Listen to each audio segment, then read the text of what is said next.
What is up, everybody? Tyler here with TCG University for the card game universes, and today I'm going to be talking with you about my Water Faye deck that I played for this week's Symbol Showdown Campus Championship. It's one where we all got to pick a symbol. I picked water, and nobody else was allowed to play water, only me. And so that's what I did with this Faye deck that is basically a rehash of an old Faye deck that I had that Tam took to a PTC and won with. And I wanted to see if it was like still viable.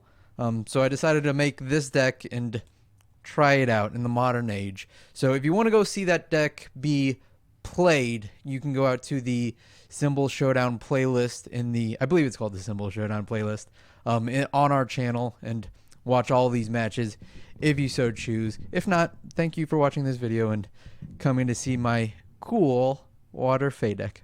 Alright, let's start off by talking about what Faye does. So she messes with the top card of your discard pile, and depending on what the block modifier is, you get a bunch of bonuses. Most of that doesn't come into play with this deck. The main thing that this deck focuses on is that the top card of your discard pile is going to have a non-block. That's what you want all the time, because if the top card has no block, you get a momentum for free. And that is insane. IMO. Being able to just generate a bunch of free momentum and not have to worry about spending your momentum on things is, I think, crazy good. It's my favorite part of Faye. It's why I like building a lot of decks around her. And what the main combo of this deck is you're going to be playing a bunch of multiples with Windmill Punch. So what Windmill Punch says is that after a multiple attack resolves, you discard it from the card pool. And then what the combo ends up being is you get a bunch of non-blocks into your momentum. You multiple out with Windmill Punch. After a multiple attack resolves, it discards. On this multiple copy, you Faye, add it back to your momentum, and then you just keep doing that for the rest of the game, and you basically are not spending any momentum to play multiple attacks, or to play the multiple ability. So you get to attack like 5, 6, or 7 times in a turn for free, because you can just play a multiple copy after it, multiple out, and just keep popping off like that. And then the big finisher of the deck is after you've multipled everything out, you pay Explosion, and Explosion says it gets multiple X equals your momentum. So you get like 5, 6 momentum, easy, because you're playing Faye and you're playing a bunch of non-blocks like Explosion. And then after you've played a bunch of attacks, even like 2 or 3 attacks, that adds up to like 6, 7, 8 attacks. You play an Explosion, you multiple 5, they can't do anything about it. And because this is your last attack, probably, you don't have to worry about like now having a bunch of non-blocks on your discard pile, and you can like mess around with it to make it a +2 block modifier and give these all an extra +2 damage. It's fairly strong when you can get it off. But the thing is, you got to get it off. A good way of making sure that you do, or helping get you along, is Guild Seeker. Guild Seeker is great for this because it's a throw, so it's guaranteed to go to your momentum, and it has a non-block. So you can pick it up off the top of the discard pile, and if you get it into your momentum just by playing it, because it's an awesome throw that like destroys foundations and gives extra damage by itself, it means that no matter where you use it, you can get it back and not have to worry about it. One of the big problems is like having an attack deal damage, and you need to go to your momentum because you need to play with a lot of momentum, but you're not able to stack it back throughout your multiple chain. You're allowed to like play around with that a little bit with how you discard, or how you put your multiples into your card pool, because you get a look at it at first. But it's something that you got to be like mindful of. Another thing just another good attack inside of the deck is Rapid Gale Barrage. This only combos off of Windmill Punch, but that's fine because the combo gives it multiple too. And then it says that if it or its multiple copies deal damage, your next check to play an attack gets +1. That's real good for being like, I'll play a Windmill Punch, I'll play a second Windmill Punch, and combo get a third Windmill Punch in my card pool, so now all my attacks have +3 damage. Well, I'll play this on a 7, commit 2 foundations, multiple out, my next check gets a punch plus a bunch because these all dealt damage, and then I'm going to play my Explosion at the end and not have to worry about the check and just pop off with a bunch of damage. Another attack, one that we only have 2 of because we only bought 2 of the comic books, and is not like you gotta spend money to get this card, but a Reverberate is a multiple 2 that just says destroy a foundation, get +3 damage. That's awesome because the deck's goal is to like hit you a million times, and that's how it kills you. But sometimes like destroying 3 foundations, making sure that it's you have 3, 5 mid for 7s coming at you is just good enough. Like that's 21 damage on board. Early game, that's hard to deal with. 5 speed's all right. If you have Faye and you have a +3 block modifier on top of your discard pile, giving this +2 speed, 7 for 7, real great. 3 of them for free, awesome. And then the last thing we're going to talk about is the non-multiple attack, but still very good Skull Barrier. You can get momentum super easily. So like get a momentum on their attack, play this reversal, get a second momentum. They're not allowed to play another attack because then you get discarded from the card pool. So it's a little bit of defense that is needed in the deck. The +0 block modifier isn't amazing because you can't do anything with +0 modifiers, but it's all right. It's a cool defensive piece. Next, I'm going to talk about all of our actions and assets. First, let's talk about the assets. First one is going to be Fiddlesticks. Sometimes you want to draw one of those multiple attacks that you played throughout the turn that dealt damage. So you send it to your momentum. If you think that your opponent's not going to kill you, you just say, all right, I'm going to stack it on top of my deck and draw it next turn. Pretty good. And like if you need to, you can stack whatever and draw it. If you get a cool foundation in your momentum that you really want, get it in there however you like. It's not amazing, but it's like a cool utility piece. And then is Duracell, I think that's how you pronounce it. I don't know. Again, a cool defensive piece. It gets rid of attacks for committing as long as they have a momentum. And it's cool breaker 1, low block. It's just a very nice defensive piece under the water symbol. And then we'll talk about the action that we're playing out of your league. It really sucks to get revoked. And that is why this is in the deck. It's a nice piece to say, no, you don't get to cancel my multiple. It's going to go through. You're going to have to deal with it. Because it really sucks to play Explosion at the end, and then you try to multiple out, and they're like, no, cancel that. You say, no, cancel that. How about that? That's why it's in the deck. It's anti-cancel, which is very good. Next, we're going to talk about the foundations inside of the deck. I first want to talk about sort of the let's get some advantage foundations. That's what I'm going to call this first group. The first one we're going to talk about is the Last Priestess of the Winds. All your multiple attacks getting +1/+1 for however many you have out on this is very good. And sometimes it's very hard to start your momentum generation. So just being able to like cancel or to get rid of a multiple copies multiple rating and get a free momentum to just like pop off a little bit just to like start yourself going is pretty good. Because sometimes you get attacks in your hand that like, man, I really don't need these right now. But I want to do a little bit of a poke just to like get some advantage in. It's very good for that.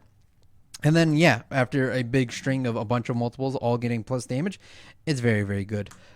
Next is a Sun's Love.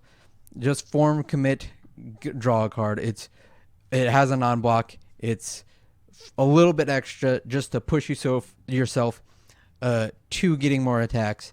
It's a cool staple that I like to have in all of my decks. And then probably don't need 4 Dreaming of Becoming Whole, but I'm playing 4 of it. It's so like you get a discard on momentum, get +1 to your check, which is great because you don't care about that because you get to get it back immediately. And then you get to ready them all whenever you play a multiple ability. It's very, very good. It just probably doesn't need to be out of 4 of. But it's a lot of advantage, and it gets to make sure that when you play that explosion at the end, you get to pass it no matter what. Because you can just make sure that this readies up on the attack you play before it. And just really get yourself there. So those are the things that like give you a little bit more advantage while playing. These next group of foundations are what you're going to be using to make sure that you get non-blocks on top of your discard pile. Or to play around with your discard pile a little bit. Explosive Acrobatics is great for that.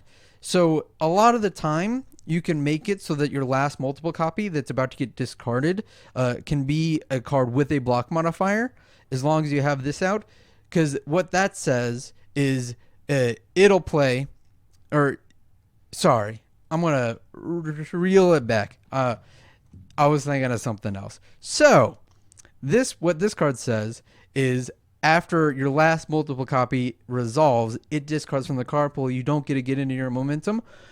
You get to play another attack, check whatever you want, and just remove that top card from the discard pile and get that momentum back that you were searching for. It's very good for that. It's if there's a block modifier right below the top card, or a non-block right below the top card, I got to make sure I get it back, because you don't really care about speed in this deck. They're not going to be able to block everything, so speed doesn't really matter because you're throwing 12 attacks at them. So -1 speed to make sure that you get that extra momentum is very, very good.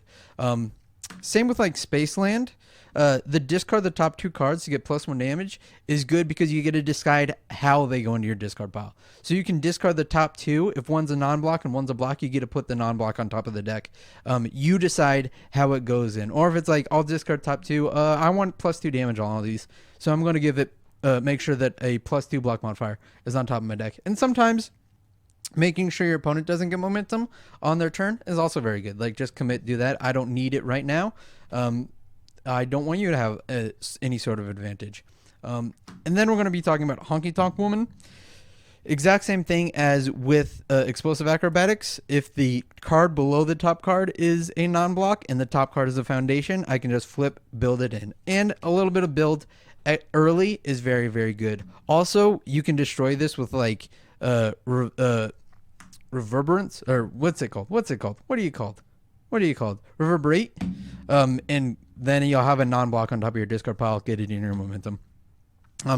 Very, very good. It's a nice little build that I like to put in all my water decks. And then not really focus on getting your momentum, but a very, very strong piece for when it is in your momentum. Future Pulside Date, being able to discard it, gain 2, add it back, discard it again, gain 2 is very, very, very good. It discarding on a multiple, gain 2, add it back. It's a great defensive piece. And while it's out on the board, if you have one in your hand, discard it, -2 speed, gain 2, get it, this card back into your hand. It's all great. You always like to see it wherever it is. You get to sort of take full advantage of this card and use it to its fullest. And then the last little bit, or actually, I guess this is still part of it. The God of Thunder is also good for making sure that, like, you get it. If you have Future Pulside Date in your staging here, well, destroy it, ready a foundation, gain 2, get this in momentum.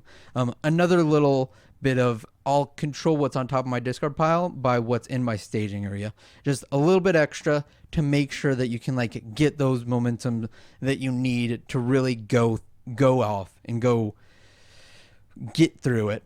And lastly, we're going to be talking about the sort of defensive pieces of the deck. First one is going to be Venomous. Canceling draw is amazing. Canceling, I'm going to add this to my hand, is amazing. And that's what Venomous says. And it has a non-block, so you don't really care when you destroy it. You can commit it for whatever to pass whatever check, destroy it to cancel a draw, and then immediately add it to your momentum. It is all around a great foundation. Partners in Crime. This is an amazing foundation in Faye. Discard one momentum, your opponent discards momentum, is literally nothing for you. You can discard your momentum, say it's Future Pulside Date. I'll discard it, gain 2, add it back. I'm making sure that you don't have any momentum to use against me, and it's not costing me anything. And sometimes being able to stack your deck to be like, well, I'll stack this, I'll make sure that a non-block is the second card in the stack so that I can check my next attack, check it, make sure it's a non-block so that I can get momentum, is also very, very good. And it's a low block, which is pretty all right. Aware Light is the next one we're talking about. Being able to just like shut off an attack is very needed. This deck has sort of a problem with defense. There's a lot of non-blocks in the deck, so making sure that like you don't have to block an attack because it's not really, really big is very, very handy. That's really just it, is you want to make sure that you can shut off things as quickly as possible to like really get stuff through. On the same vein, his Gift of Immortal Blood. commit, you get a momentum. If you don't have one, I'll discard a momentum for -5 speed, add it back immediately. This says that every single one of your attacks has -5 speed. I can block whatever I want. It's a very nice piece for when you get to block things, making sure that no matter what, you're going to be able to. It's a very, very handy piece for what you want to do on their turn because you can't do a whole lot. Not lastly, but before lastly, Aegisland wise, Foundation Destruction sucks. Your opponent controlling your staging area sucks. You need those foundations to make sure that you can play a bunch of attacks. So this being in the deck is just a very good staple piece. Aegisland wise should be in every one of the decks that you can play under any of these symbols. It's super, super good. It's super, super needed. It's just a staple card. Along with what I would consider a staple card, Manifestation. Again, anti-stun sucks. Is very, very good.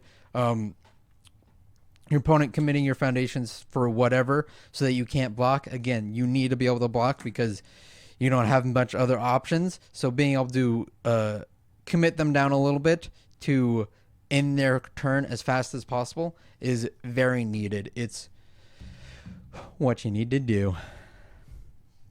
And there you have it, folks. That is my Water Faye deck. I hope you enjoyed it.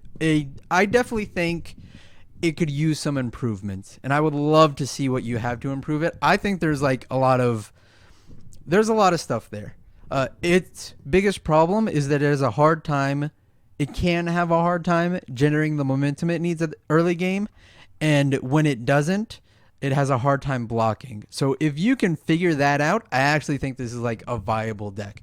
Faye's momentum generation is crazy, and I think a lot of people are sleeping on her because it's all one big ability, and it means that it's easy to counter, but not a lot of people are playing the counters, and if they do play the counter, you don't really care because it's a free thing that you can just do whenever. So I think that there's something there. It might not be this exact deck, but I think there is something. So if you have your thoughts, please tell us in the comments down below. And if you enjoyed the video, please like, comment, subscribe, do all the fun stuff. And make sure that you check out our Symbol Showdown Campus Championship. There'll be a playlist for it on the channel. It was a lot of fun to play in, and you'll get to see this deck in action doing what it does. So, from all here at TCG University, thank you for watching and have a wonderful night.